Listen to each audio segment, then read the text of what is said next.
How you doing? Good, brother. Yourself? Yeah, I'm all good. For the, I mean, obviously over in the UK, we know all about the great work you've done inside and outside the cage. But for the benefit of maybe the American guys tuning in that don't know, where did you get the nickname the Gent from? I just had a laugh at the other room about this. I was at a family barbecue and I was about 20, and my dad was round with all of his army mates. Everyone was getting a bit rowdy, and they started throwing out some nicknames. I had some strange names thrown out, and then my nan quietened down the boys and said, no, he needs something more like him. He's a gentleman. He's a nice boy. And so she come out with a gentleman, and then from there it kind of just changed into the gent. But yeah. Yeah, we know obviously family means so much to you. You've done some great work, with the foster charities and whatnot. Are you still active with that? Is that still something you're doing? Yeah, 100%.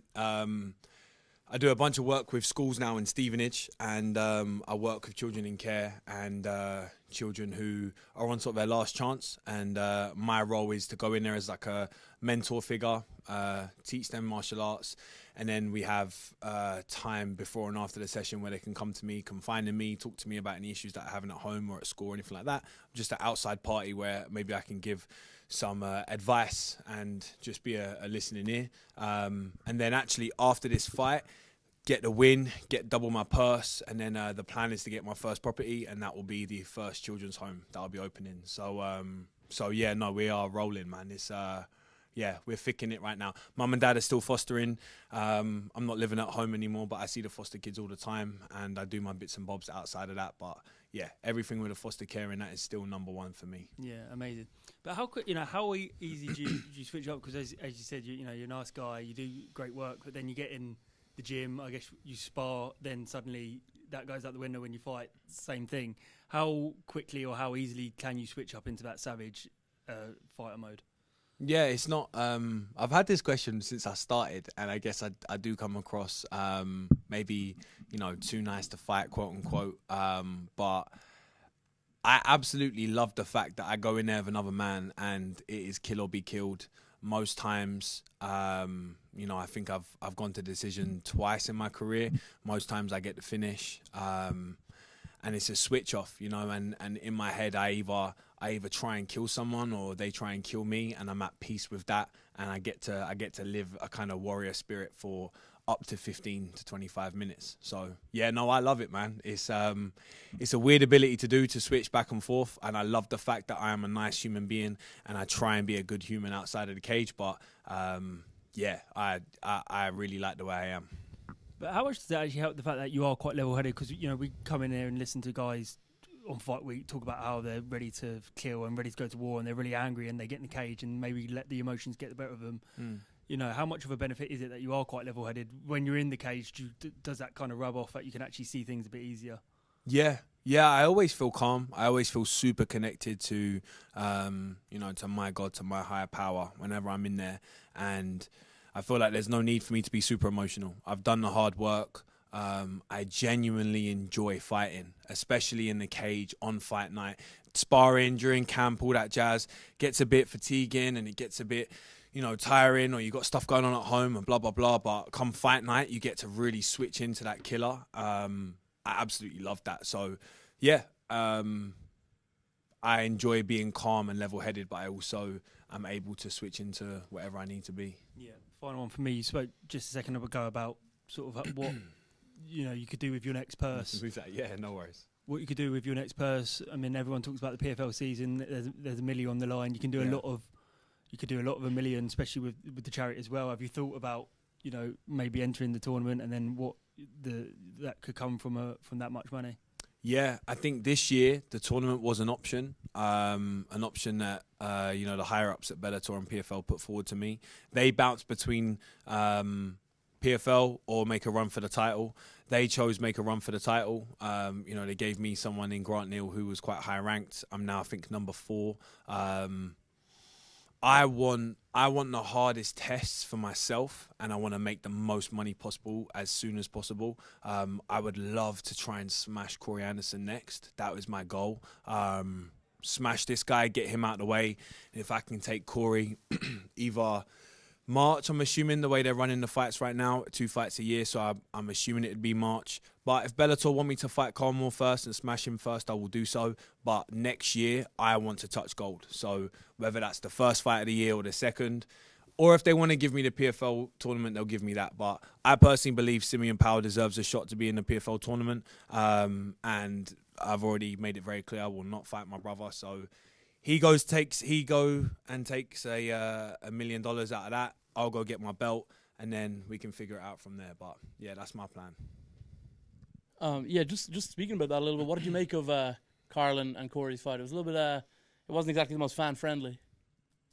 Oh, wow. Okay. My fight wasn't fan friendly. Do you know what I mean? That was a snooze fest. No, bro. I would say, me personally, I mean, I'm not a casual MMA fan. I'd say they both put on a good war, man. It was real back and forth. Cole showed that he can wrestle with a really good high-level wrestler. And Corey Anderson showed that he has a chin. He took however many head kicks. He got out of that arm bar. I would say that was a fan favorite fight, but I know some fans are quite fickle and need a little more education in terms of techniques and stuff. So, yeah, but each their own. And also, going off the back, that was my most boring fight I've ever had. So maybe I'm being brutally honest for myself too, you know. But yeah, no, I mean, listen, if the fans think that was a boring fight and they're like, yeah, chuck Trainer in there, let's get a more fun fight, I'm all for that, and I'll jump on any narrative to get me to the belt. So yeah, I would have to think like Carl Moore is probably somebody like stylistically you probably match up a little better with than Corey, right?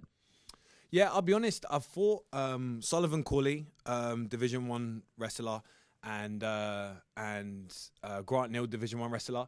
And they couldn't get me down. You know, Grant Neal had 3 rounds to try. Sullivan Corley had 2 minutes to try, and neither of them could get me down. I ended up finishing Sullivan Corley in the first round, and Grant Neal, it was, like I said, a snooze fest. So I don't see Corey Anderson as that much of a puzzle for me. He is a dog. His cardio is from the flipping gods. So, yeah, it would be a tough fight, but at this level, everyone's a tough fight. And it's all respect to both of those guys, but I just think I possess enough weapons to smash both of them.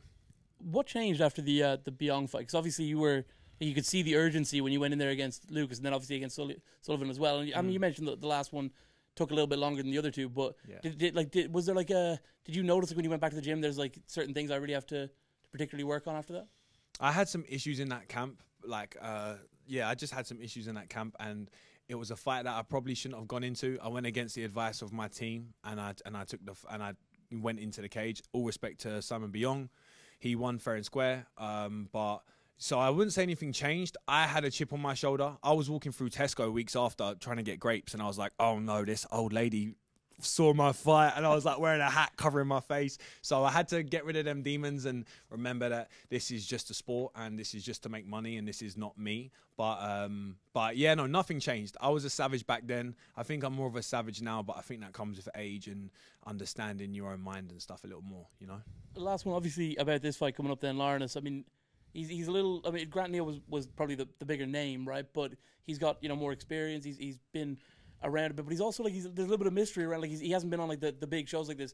How much of him have you seen, and how aware of Laurynas are you? Yeah, I mean, I've tried to watch as much as possible. His last legitimate fight, I don't do quotes in. Sorry, let me take the quotes away. His last legitimate fight was 2022. It was against a guy who'd been around the block for a while. He was almost 40. He had a crazy 30 fight record and it was a negative record.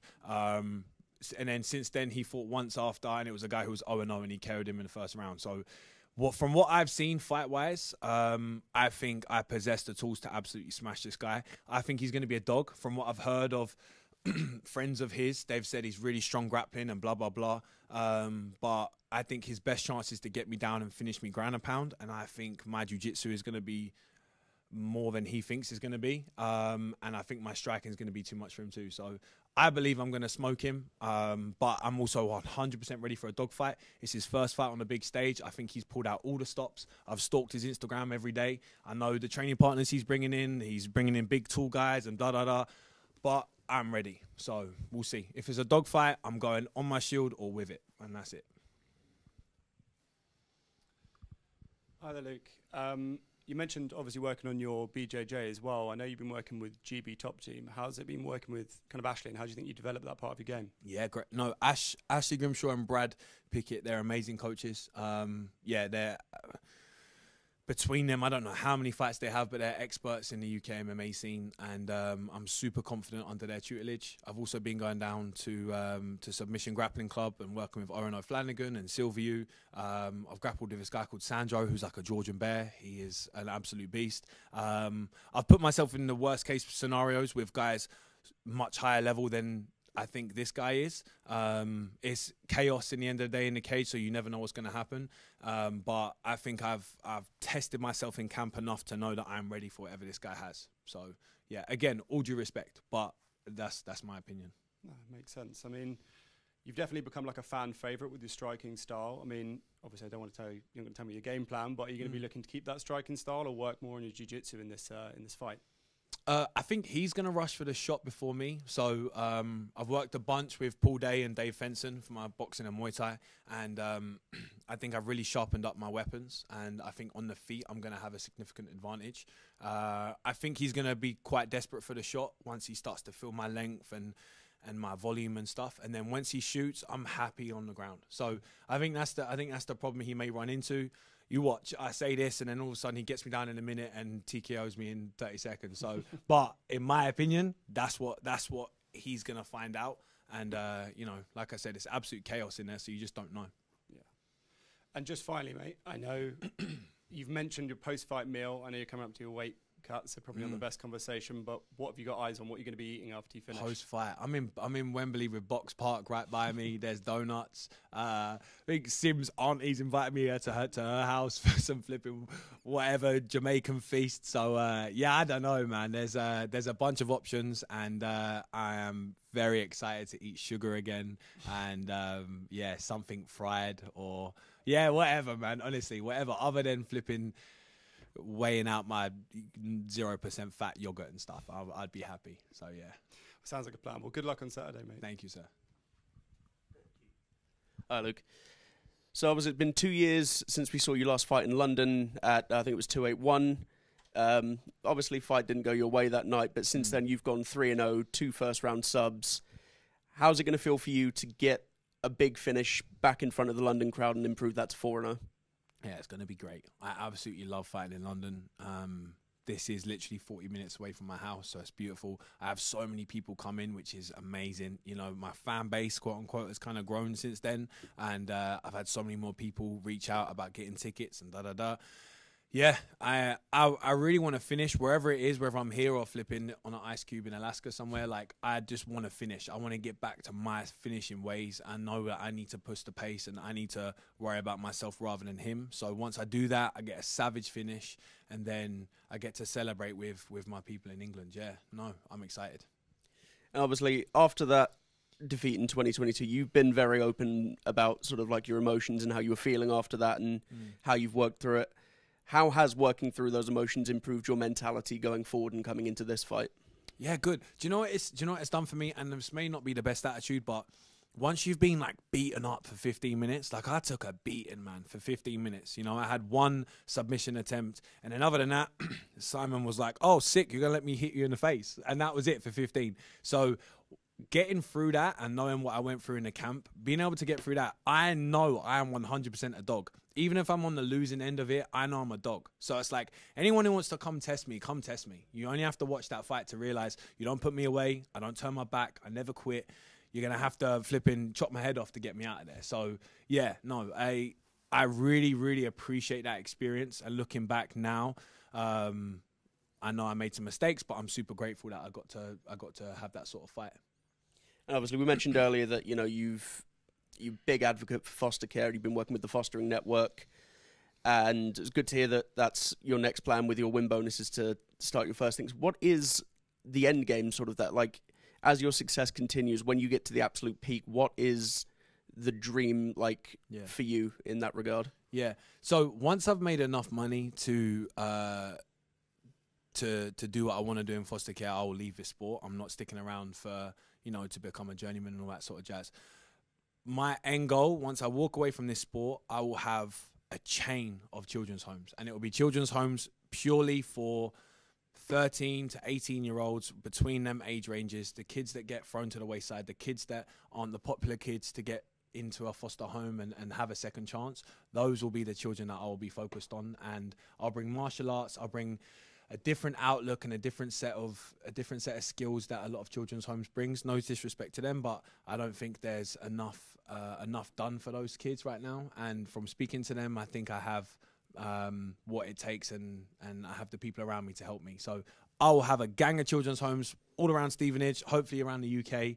We'll have the same sort of ethos, the same sort of atmosphere, and we'll be helping a bunch of human beings become better, safe, loved human beings. That's great to hear. Congratulations on all your success so far, and good luck in the future. Thank you, brother. Appreciate it.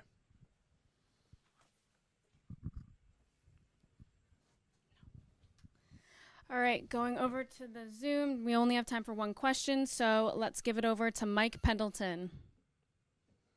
Luke, I want to compliment you on everything you've said today. I think it's amazing where your mind is as a fighter and as a person.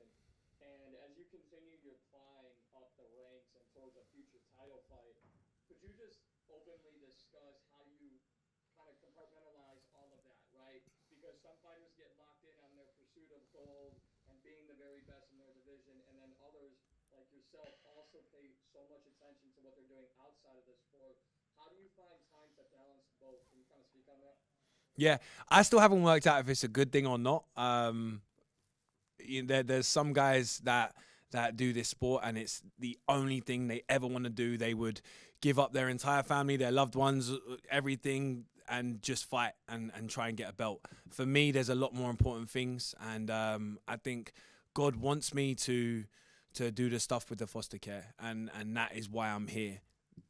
It's a blessing that I get to do this sport, to get money, to then do that. You know, this is like a stepping stone, and I know that sounds maybe silly to say because I'm in such a great position right now and blah blah blah. But if it was a choice, don't fight tonight and become a foster carer, or never become a foster carer and fight for the belt tomorrow, I would scrap this. I'd say see you later to everyone, and I'd go be a foster carer. So I love this sport. This sport's given me so much, and I'm super grateful. But that's what I'm here for. So I'm going to earn as much money as I can here, win as many belts as I can here. When it's time to go, I'm going, and I'm going to go help some humans.